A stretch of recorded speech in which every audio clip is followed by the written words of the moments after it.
যে আমাদের যৌক্তিক দাবি, এই দাবিটি দীর্ঘদিনের, বিগত 2 বছর থেকে বিভিন্ন ধরনের স্মারকলিপির মাধ্যমে, মন্ত্রণালয়ের মিটিংয়ের মাধ্যমে আমাদের এই দাবিটি উত্থাপিত হয়েছে। তার পরিপ্রেক্ষিতে আমরা গত 20 এপ্রিল থেকে আমরা ধারাবাহিকভাবে বিভিন্ন ধরনের স্মারকলিপি, অবস্থান কর্মসূচি এবং বিক্ষোভ সমাবেশ করে আসছি। এবং এর মধ্যেই আমাদের দুইবার মন্ত্রণালয়ে মিটিং হয়েছে। তারা সবাই আমাদের এই দাবিটি যৌক্তিক বলেছে। কারণ আমরা উচ্চ মাধ্যমিক পাশ করার পরে নার্সিংয়ে একটি অ্যাডমিশন পরীক্ষার মাধ্যমে আসি। তারপরে আমরা 3 বছরের একাডেমিক কোর্স এবং 6 মাসে ইন্টার্নশিপ কোর্স সম্পন্ন করি। এরপরে আমাদের যে সমমান বা সার্টিফিকেট দেওয়া হয় সেটা হচ্ছে উচ্চ মাধ্যমিক। এটা কেমনে হয় ভাই? আমি এইদিকে 4 বছর আগে উচ্চ মাধ্যমিক পাস করছি, এরপর আবার আমার সেই ইন্টারমিডিয়েট সমান। আমার ক্লাসমেট এইদিকে অনার্স করতেছে, সে ডিগ্রি করতেছে, কিন্তু আমি কি করতেছি? আমি মানুষের সেবা করতে আসে, এটা আমার অপরাধ হয়ে গেছে। এখন তারা যৌক্তিক বলছে, যেহেতু যৌক্তিক দাবি, তাহলে কেন তার প্রজ্ঞাপন প্রকাশ করবে না? কেন আমাদের রাস্তায় নামতে হবে? আমাদের তো কথা ছিল হসপিটালে থেকে মানুষের সেবা করা।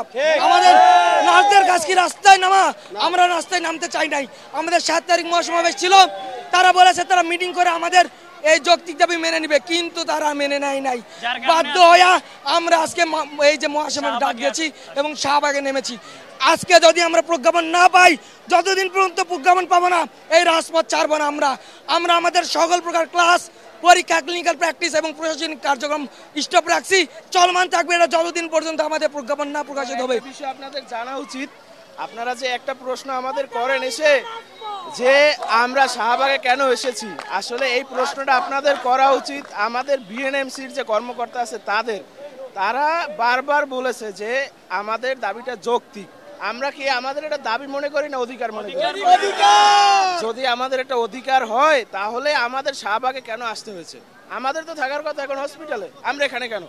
এই প্রশ্ন কি আপনারা আমাদের কাছে করা উচিত, নাকি এখন আপনাদের বিএনএমসিতে যাওয়া উচিত, কর্মকর্তাদের করা উচিত? আপনাদের কাছে আমরা প্রশ্ন রাখলাম, এর প্রশ্নের উত্তর আপনারা আমাদের দেন।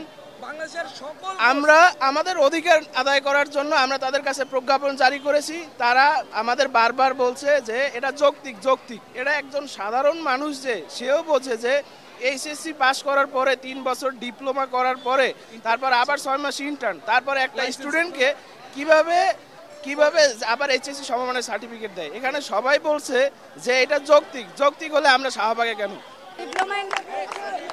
Diploma in nursing science and midwifery কোর্সকে ডিগ্রি সমমান করার জন্য আজকে আপনারা দাবি বলতেছেন কেন? এটা তো আমাদের অধিকার, আমরা অধিকার নিয়ে আসছি এখানে। কারণ আপনারা অনেকেই আমাদের নিউজে প্রশ্ন করছে যে আপনারা বিগত যে সরকার ছিল সেই সরকারের কাছে কি বলেছি কিনা। আমাদের এক ভাই বলেই গেছে আমরা বিগত সরকার কেন, আমরা আগে থেকে বলেছি বিগত সরকার যখন ছিল তখন আমাদের জীবনের ঝুঁকি ছিল, নানানভাবে আমাদের দাবায় রাখা হয়েছে, ওনারা আমাদের অধিকারগুলো না মানতেছিল না। এখন এই সরকার তো আমাদের ভরসার সরকার, ওনাকে তো আমরা ভরসা করে বসাইছি না। ডক্টর ইউনূস সরকার তো বোঝে যে মানুষ সেবা বলতে কি। ওই তো বিভিন্ন দেশে যায়, নার্সদের অনেক সম্মান করে, ওনার নিজেরও কলেজ আছে, নার্সিং কলেজ আছে। উনি নিজে জানে যে একটা নার্স হইতে হলে আমাকে কতটা দখল সহ্য করতে হয়। একটা মেয়ে তার সর্বোচ্চ সিকিউরিটি বাদ দিয়ে রাত নাই দিন নাই 24 ঘন্টা থাকে। শুধু ছেলেরা কেন, মেয়েরা তো করতেছে, মেয়েরা তো সাথে সাথে ছেলেরা আছে। কিন্তু তারপরও ওনারা আমাদের এই যৌক্তিক দাবিটা কেন মানতেছে না? আমার কথা হচ্ছে সেইটা। আমরা তো বিগত 2 বছর ধরে বিভিন্নভাবে নোটিশ দিচ্ছি, অ্যাপ্লিকেশন করছি, স্মারকলিপি প্রদান করছি, আমাদের শুধু আশ্বাসই দিয়ে যাচ্ছে। যদি আশ্বাসই দেওয়ার হয় আপনারা মেনে নেন, এমন করতেছেন কেন? আজকে এই বৃষ্টির মধ্যে, ভরা বৃষ্টির মধ্যে আপনি দেখবেন কোনো স্টুডেন্ট নিজের জ্বর হোক ঠান্ডা হোক এখান থেকে কিন্তু নড়ে নাই, সবাই সবার জায়গায় কিন্তু অবস্থান করছে।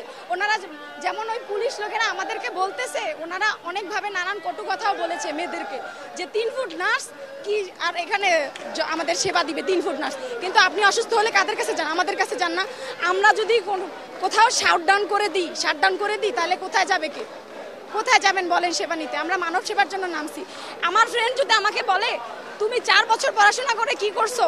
তুমি তো ওই যে হসপিটালে চক্কর কাটছো আর ইন্টার পাশেই তো আছো, তাহলে তখন আমার কোথায় লাগে?